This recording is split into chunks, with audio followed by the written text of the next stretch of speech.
Capítulo 4. Aqui você conseguirá comer um limão, caminhará na praia e entenderá como as nossas impressões sensoriais determinam os nossos pensamentos e comportamento. Sentidos e pensamento. Como os nossos pensamentos são determinados pelas nossas impressões sensoriais. Até agora você aprendeu como os nossos pensamentos, sentimentos e estados mentais nos afetam fisicamente, e que o oposto também ocorre. Neste momento precisaremos voltar bem para o começo, porque a verdade é que começamos em algum ponto no meio do caminho. Já que você aprenderá a ler pensamentos, acho que devemos dedicar algum tempo a discutir o que os pensamentos de fato são. Mas não se preocupe, não se trata de um assunto teórico e estritamente acadêmico. É algo que, como tudo o mais neste livro, você definitivamente será capaz de usar na prática. Quando pensamos, geralmente iniciamos um entre dois processos diferentes. Ou lembramos, quero dizer, repetimos pensamentos que tivemos antes, ou construímos pensamentos novos que não tivemos antes.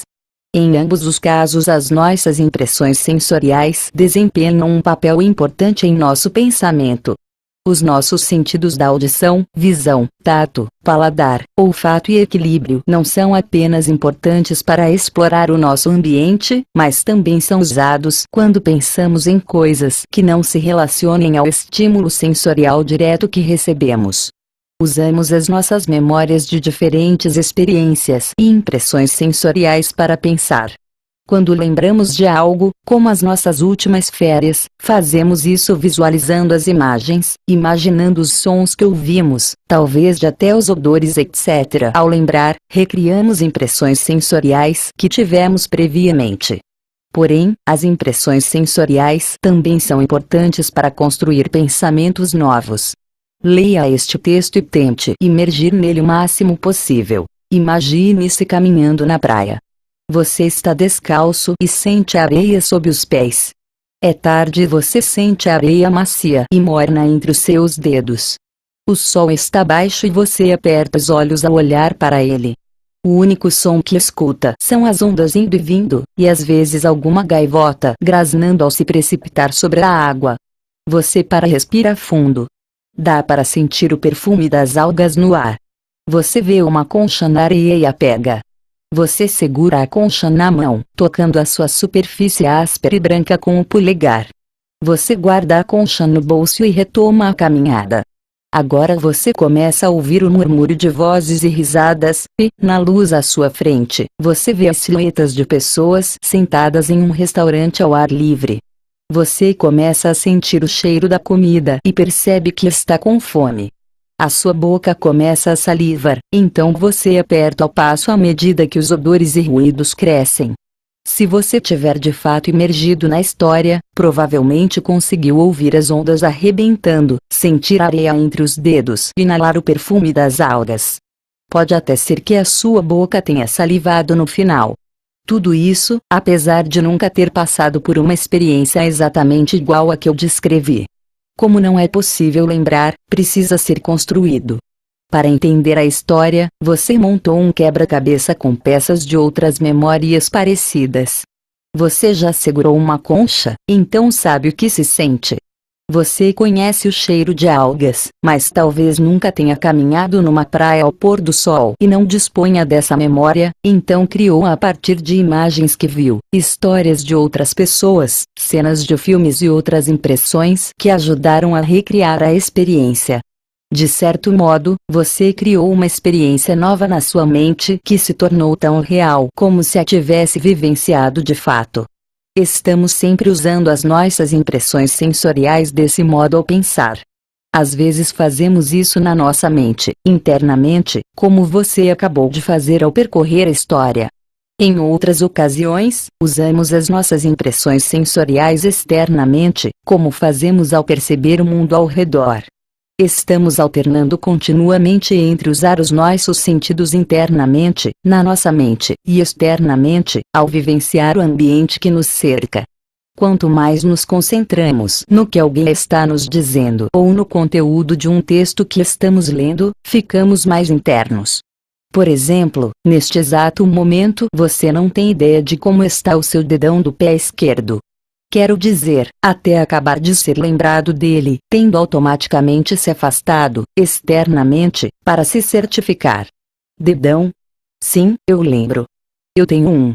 O nosso cérebro não distingue muito bem entre o uso interno e externo dos nossos sentidos, e mais ou menos as mesmas áreas do cérebro são ativadas nos dois casos. Exercício azedo ou uma alucinação barata. Imagine que está segurando um limão descascado. Sinta o seu peso e suavidade na mão. Está um pouco grudento por causa do suco. Dá para sentir o aroma forte do suco.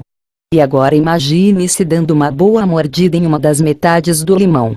Imagine o suco azedo enchendo a sua boca e escorrendo pela garganta. Se você realmente imaginou, terá sentido uma reação física. A sua boca terá se contraído e a produção de saliva terá aumentado. E tudo o que você fez foi usar a imaginação e uma impressão sensorial interna. O seu cérebro reagiu, enviando os mesmos sinais para o corpo, no caso, a boca, como teria feito se a impressão sensorial tivesse sido externa, ou seja, como se você tivesse de fato mordido um limão. Eis uma questão interessante a ponderar. Se o nosso cérebro tem tanta dificuldade para separar situações imaginárias de experiências reais do mundo, como saberemos o que é real e o que é alucinação? E existe alguma diferença real?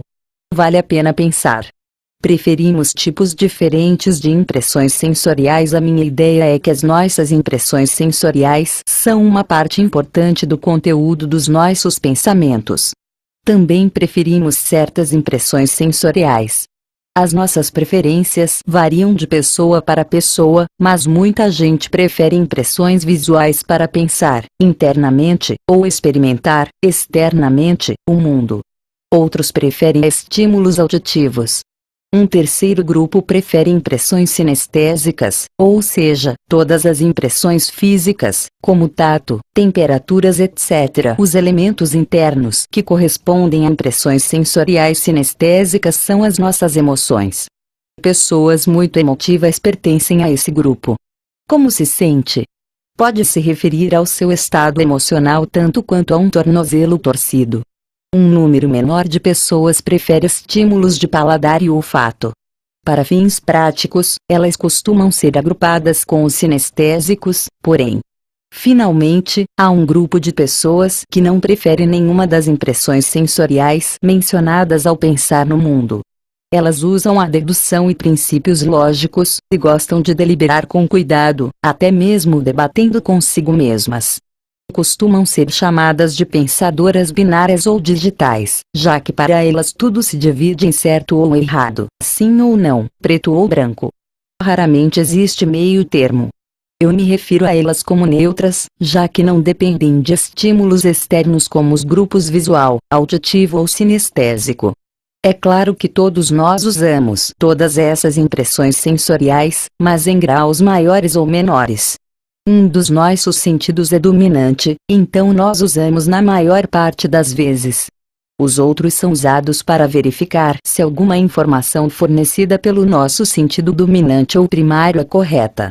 Também variamos na forma como priorizamos os nossos sentidos e no peso que damos a eles. Algumas pessoas são extremamente visuais, por exemplo, pautando-se quase inteiramente nas suas experiências visuais, quase não usando os outros sentidos. Outros são principalmente auditivos, mas usam as impressões visuais quase com a mesma intensidade. Outros são principalmente visuais, mas usam as memórias, primeiro as emotivas e depois as auditivas, para embasar e verificar as experiências visuais. E por aí vai. Sentidos diferentes tendem a resultar em modos diferentes de pensar. É interessante saber isso. Dependendo de qual impressão sensorial prefiramos, compreendemos o mundo de um certo modo, que pode diferir do modo pelo qual os outros compreendem o mundo. Consideramos coisas diferentes importantes e nos comunicamos de formas diferentes, dependendo de quais impressões sensoriais usamos para interpretar o mundo ao redor. Se você souber um jeito fácil de descobrir quais impressões sensoriais alguém prefere, também conseguirá entender consideravelmente como ele pensa, como prefere se comunicar e o que é importante ou desinteressante para ele. Ter esse tipo de conhecimento sobre os outros melhorará imensamente a sua capacidade de ler mentes, sem falar nas suas habilidades empáticas. Agora mostrarei o caminho das pedras. Olhando ao redor movimentos dos olhos e impressões sensoriais na neurociência, já se sabe que, ao pensar, ativamos partes diferentes do cérebro e, dependendo de qual parte estiver sendo ativada, os movimentos dos nossos olhos serão de um jeito. Essa conexão chama-se LEM, ou movimento ocular lateral. No fim da década de 1970, o estudante de psicologia Richard Bandler e o linguista John Grinder formularam uma teoria para algo que chamaram de EAC, sinais para acesso ocular. Eles já haviam entendido que as impressões sensoriais eram muito importantes para os nossos processos de pensamento, e então concluíram que é possível afirmar quais impressões sensoriais são ativadas pela observação dos movimentos oculares. O modelo EAC é assim: construindo a imagem e lembrando a imagem, construindo som e lembrando o som, sentimento e tato, sinestésico, falando consigo mesmo, neutro. Esse modelo se aplica à maioria das pessoas, mas há exceções, como as pessoas que são imagens de espelho dele. Aqueles que não seguem esse sistema sempre terão o seu próprio modelo, contudo, é muito fácil descobrir com a ajuda de algumas perguntas de controle. Falarei mais a respeito adiante. Observe que estou usando a palavra modelo aqui porque se trata, necessariamente, de uma simplificação e generalização. Se, depois de algumas perguntas de controle, você perceber que a pessoa com quem estiver conversando não parece seguir o modelo, não o use. Lembre-se das palavras de Erickson: se não funcionar, faça outra coisa. Apesar disso, o modelo EAC é muito útil na maioria das vezes, e a questão de estar ou não de fato correto fica à parte, não nos interessando agora, contanto que o modelo funcione. Realmente parece existir sentido naquele ditado antigo sobre os olhos serem as janelas da alma. Ou as janelas da mente, pelo menos. O que o modelo diz, então, é: as pessoas que pensam em imagens olham para cima e para a esquerda quando estão lembrando, e para cima e para a direita quando estão construindo imagens novas na mente. Um exemplo de um pensamento novo, construído e baseado em uma imagem, seria imaginar o quadro Mona Lisa pintado por uma criança de 5 anos. Olhar para pensamentos auditivos é direto para os lados. Para a esquerda, no caso de memórias, quando você está pensando sobre o que alguém disse a você. Para a direita, no caso de pensamentos novos, quando você imagina o que gostaria que alguém dissesse a você. Sensações físicas e emoções localizam-se para baixo e para a direita. Infelizmente, não há separação entre memória e construção nesses tipos de experiências. Quando aqueles que pensam, pessoas neutras ou digitais, falam consigo mesmos para resolver problemas lógicos, olham para baixo e para a esquerda. Se perguntar a uma amiga como foram as suas férias e ela primeiro olhar para cima e para a esquerda, e depois rapidamente para baixo e para a direita, você saberá que ela primeiro está lembrando como pareceu e depois confirmando essa lembrança ao lembrar como se sentiu. Kevin Logan, especialista americano em linguagem corporal, recentemente expressou suas dúvidas sobre o modelo EAC, apesar da sua reputação de 30 anos. Num estudo, ele chegou à conclusão de que o modelo não se baseia em como os movimentos dos nossos olhos de fato são usados. Pessoalmente, tudo o que posso fazer é julgar o modelo com base nas minhas próprias experiências de uso, que foram mais do que satisfatórias. Logan pode estar certo. Não importaria, de qualquer maneira. Como expliquei no início, não precisamos nos preocupar tanto com o que de fato é verdade em algum aspecto ou outro. Tudo o que nos preocupa é o que funciona. O teste da 20, exercício teste modelo EAC, descubra se funciona. Pode ser agora. Fixe os olhos num ponto para cima e para a esquerda, tentando visualizar a famosa pintura da Mona Lisa. Você a viu muitas vezes, mesmo se nunca tiver dedicado uma atenção especial. Tente incluir o máximo possível de detalhes. o rosto, as roupas, cores, detalhes de fundo, etc. Faça isso durante 20 ou 30 segundos. Conseguiu? Muito bem. Apague a imagem da sua mente. Agora fixe os olhos para baixo e para a direita e faça o mesmo. Tente imaginar a Mona Lisa. Como você acabou de fazer isso, não deveria haver nenhuma dificuldade para visualizar de novo, porém é muito mais difícil desta vez, não é? Isso acontece porque a parte visual do seu cérebro não está sendo ativada também. De modo simples, não guardamos imagens para baixo e para a direita, e sim para cima e para a esquerda. Perguntas de controle. Para saber se o modelo EAC realmente se aplica a alguém, você pode fazer perguntas de controle para provocar na pessoa pensamentos sobre impressões sensoriais específicas, e depois olhar para os olhos dela enquanto ela responde. Veja alguns exemplos de perguntas de controle. Memória visual. Como é o carpete da sua sala? Qual é a cor do seu carro? Descreva a aparência do seu melhor amigo. Construção visual. Como você ficaria com cabelo longo/curto? Imagine a sua casa pintada com listras. Como você escreveria o seu nome de cabeça para baixo? Memória auditiva. Como começa a sua música favorita? Imagine o som do seu despertador disparando. Você se lembra exatamente do que ela disse antes de sair? Construção auditiva. Você consegue imaginar a voz de Barack Obama após ingerir hélio? Que tipos de vozes você acha que o gordo e o magro tinham? Como ficaria a voz de Bruce Springsteen embaixo da água? Memória sinestésica. Você lembra como fez calor no último verão? Qual é o cheiro de meias velhas? Imagine-se comendo um limão, falando consigo mesmo. Diálogo interno. Pergunte a si mesmo se costuma falar sozinho. O que você diz quando está sozinho e algo dá errado? Fale compreensão. Como os nossos sentidos afetam a nossa linguagem. Outro jeito de descobrir quais tipos de impressões sensoriais alguém prefere é prestar atenção ao modo como ele fala. A fala é cheia de predicados, palavras que descrevem ações, e metáforas, imagens e símiles que usamos para descrever as coisas. O tipo de impressão sensorial que preferimos determina quais tipos de palavras e frases usamos ao falar. Palavras visuais. Uma pessoa visual usa palavras que fazem sentido em contextos visuais. Ela prefere palavras como olhar, focar, imaginar, retratar, insight, brilhante, visualizar, perspectiva, ver, prever, esclarecer, ilustrar, revelar, ilusão, mostrar, visão, luz. Usa expressões como preciso olhar mais de perto. Veja o que você quer dizer. Quero ver você. Mostre-me o que você quer dizer. Daqui a 10 anos você vai olhar para trás e rir. O futuro parece brilhante. Ela é uma pessoa colorida. Sem sombra de dúvida. Isso matizou as suas opiniões.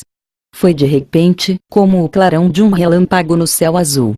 Palavras auditivas. Uma pessoa auditiva usa palavras diferentes que soem verdadeiras para ela. Dizer, ênfase, ritmo, alto, tom, monótono, surdo, soar, perguntar, falar, discutir, comentar, audível, ouvir, mudo, gritar, dissonante, voz, harmonioso. E diz coisas assim: ouça o que eu tenho a dizer. Ele vocifera as próprias opiniões. Que cor gritante! Estamos na mesma frequência. Vivendo em harmonia com a natureza. Soa familiar. Palavra por palavra. Nunca ouvi nada parecido. Acho que falo por todos nós. Por assim dizer.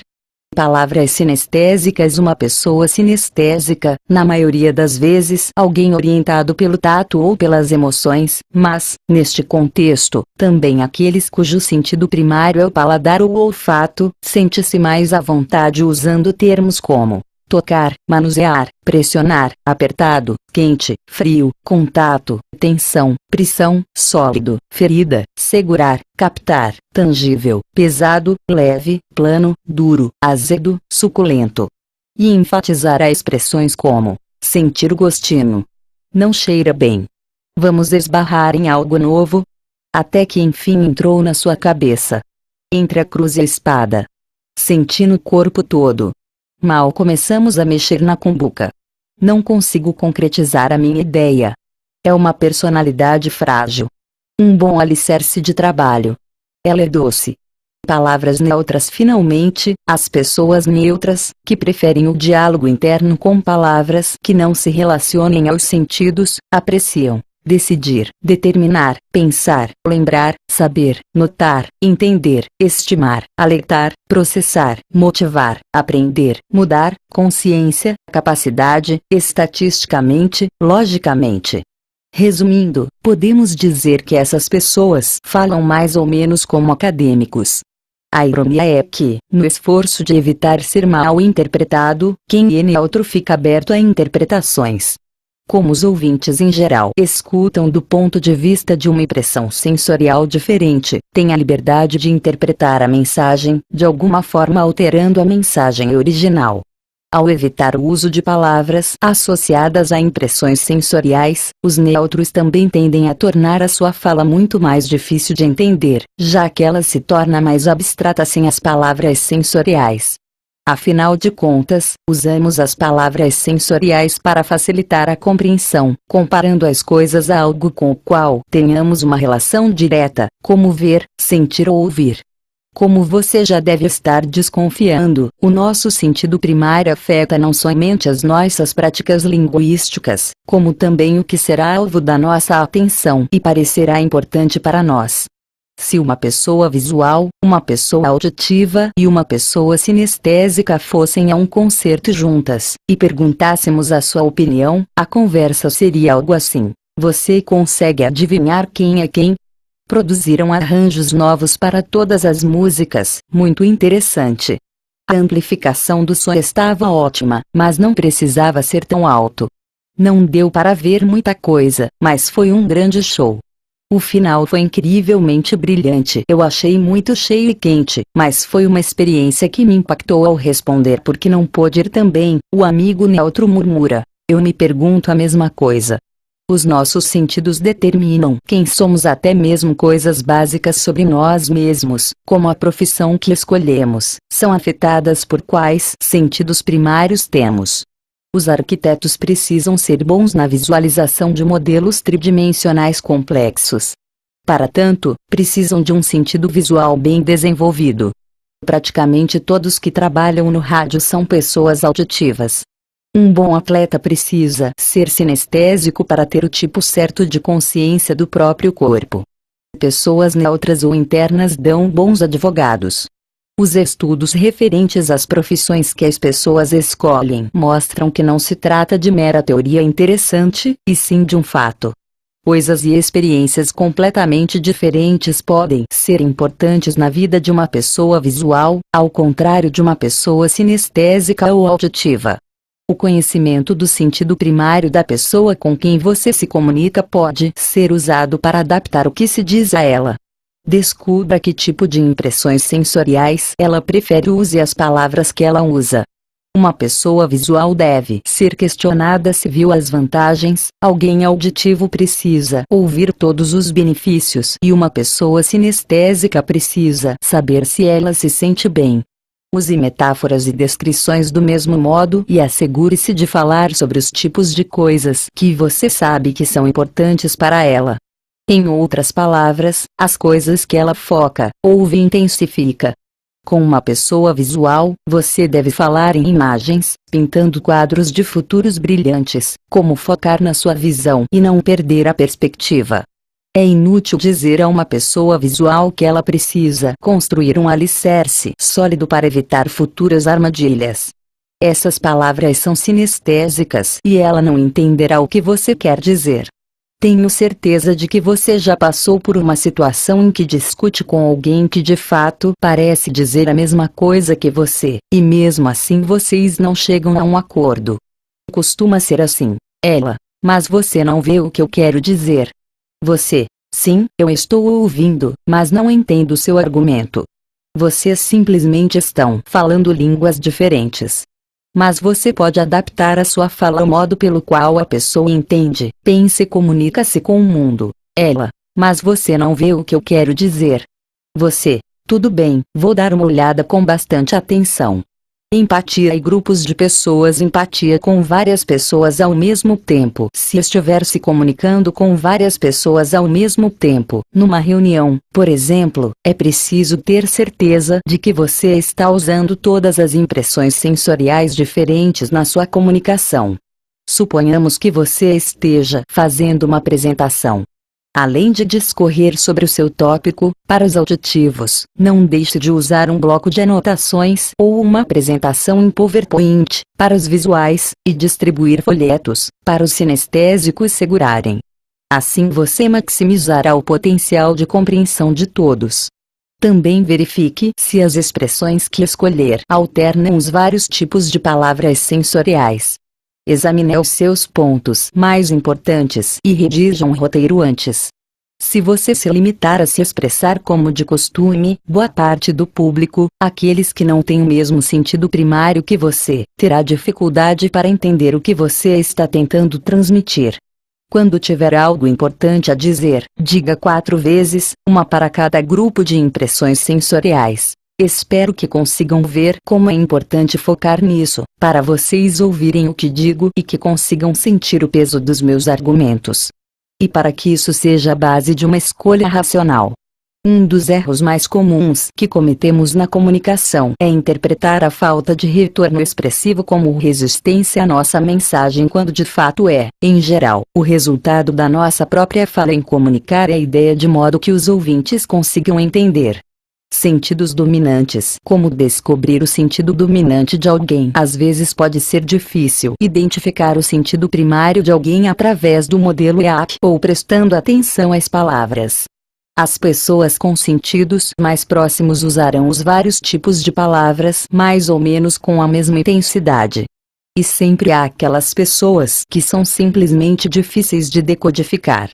Faça perguntas abertas. Você pode simplesmente chegar e perguntar: como gostaria que eu apresentasse isto para você? Em geral, as pessoas são conscientes o bastante das próprias preferências para dar uma resposta útil a essa pergunta. Algumas pedirão que você diga o que deseja falar. Outras pedirão para você escrever e dar alguns diagramas ou figuras para olhar. Outras, ainda, dirão que o mais importante para elas é ter uma sensação boa sobre a situação para que possam confiar em você. Você também pode usar o velho truque do vendedor de carros, fazendo perguntas de controle e ouvindo as respostas. Comece perguntando: parece bom para você? Se não obtiver uma resposta significativa, mude para: que aspectos disto você discutiu antes? Ou eu gostaria de saber como você se sente sobre isto. Preste atenção a que tipo de pergunta funciona melhor e então continue a usar esses tipos de palavras e expressões. Atributos físicos. Certos atributos físicos estão ligados às impressões sensoriais favoritas. Quero deixar algo bem claro. O que você está prestes a ler inclui algumas generalizações muito amplas. Esses atributos são mais aparentes em pessoas com sentidos primários extremamente dominantes, mas também funcionam muito bem como modelo para uma primeira impressão rudimentar de alguém antes de se ter tempo para observá-lo mais de perto. Pessoas fortemente visuais preocupam-se muito com a aparência das coisas, especialmente a aparência de si próprias. Observam muito as cores, formatos e iluminação. Uma pessoa muito visual tem um ritmo rápido. Como as imagens surgem com mais rapidez do que as palavras, uma pessoa visual precisa falar rápido para acompanhar o ritmo, e em geral faz isso com uma voz límpida e razoavelmente forte. O ritmo acelerado da sua fala, por sua vez, provocará uma respiração mais acelerada, no alto do peito, já que ela nunca tem tempo para descansar adequadamente. A linguagem corporal acompanhará as palavras, sendo veloz e irregular. Como a memória visual é ativada ao olhar um pouco para cima, é comum encontrar os olhos da pessoa visual nessa posição, embora ela costume ter o cuidado de manter contato visual com a pessoa com quem conversa. Crianças visuais tentando achar a resposta de alguma pergunta na escola costumam ouvir dos professores: a resposta não está escrita no teto. É claro que isso impede que elas consigam responder a pergunta, já que passam a olhar para frente. Uma pessoa extremamente tonal ou auditiva pensa no mesmo ritmo em que fala, o que significa que ela tem um ritmo mais lento do que alguém visual. Ela se move com foco, mas de modo relaxado, e os gestos em geral serão produzidos próximos à região do tronco. Por usar memórias auditivas ao pensar, também será facilmente distraída por ruídos. Se você começar a conversar com uma pessoa tonal que esteja tentando entender algo, ela provavelmente perderá o fio da meada. Como eu, por exemplo. Se alguém falar comigo enquanto eu estiver medindo as colheradas de café, com certeza estragará o café da tarde. Uma pessoa auditiva costuma inclinar a cabeça enquanto pensa, como se estivesse ouvindo algo. Respira com o diafragma e fala melodicamente, com voz rítmica e variada. Uma pessoa fortemente sinestésica é muito ciente de como se sente, tanto por dentro quanto por fora. Os tipos de coisas às quais um sinestésico presta atenção são o sol ofuscando os olhos, o assento muito duro para sentar e o conforto da sua jaqueta. Ou que está um pouco quente, mas, em geral, sente-se bem. Uma pessoa muito sinestésica tem um ritmo lento.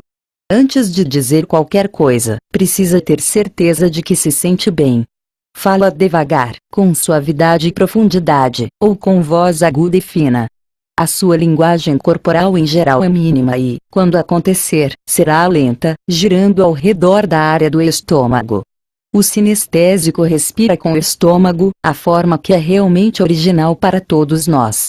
O contato ocular não é tão importante ao conversar, mas o toque é. O arquétipo de um sinestésico seria o Papai Noel, um homem obeso com uma barba e roupas espessas. Ou as mãezonas, sempre rodeadas de pessoas. Não foram encontradas características correspondentes para as pessoas neutras ou de raciocínio interno. Muitas pessoas neutras parecem sinestésicas, mas não são.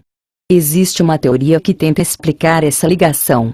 A ideia, como os nossos sentidos sinestésicos, ou seja, os corporais e emocionais, são alguns dos primeiros que desenvolvemos, e o pensamento abstrato, o sentido neutro, surge muito tempo depois. Algumas pessoas neutras podem ter sido sinestésicas em princípio.